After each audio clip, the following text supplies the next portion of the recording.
High বন্ধুরা, আজকে কি রান্না করব সেটাই আপনাদের দেখাতে চলে এলাম।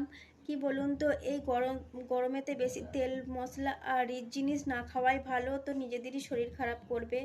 তো তার জন্য আমরা সেরকম রিচ জিনিস খাই না। তো তার জন্য এখানে এই দেখুন ঝিঙে রয়েছে, ঝিঙে কেটেছি, কাঁচকলা কেটেছি, আর পটল কেটেছি, আর আলু আছে।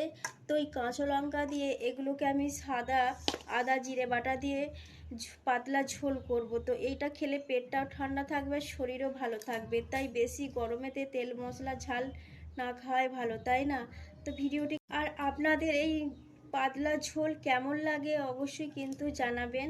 তো আমাদের সকলেই খায়, সকলেই ভালোবাসে, ছেলে মেয়ে হাজবেন্ড, আমিও ভালোবাসি।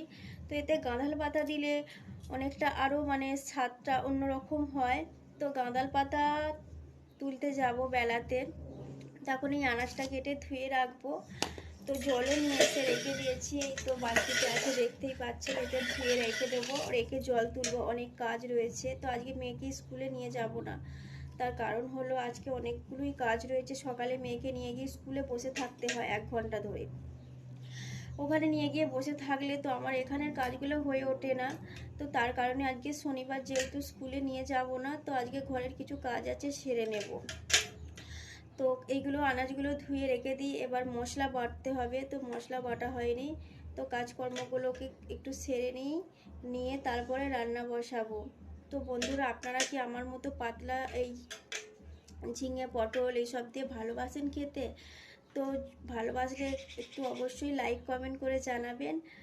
আর কি বলুন তো,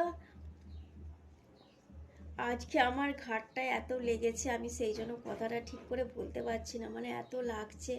তো যাই হোক বন্ধুরা, ভিডিওটি কেমন লাগলো অবশ্যই কমেন্ট করে জানাবেন। আর অনেক অনেক ভালোবাসা রইল আপনাদের। ধন্যবাদ সকলকে আমার ভিডিওটা এতক্ষণ দেখার জন্য।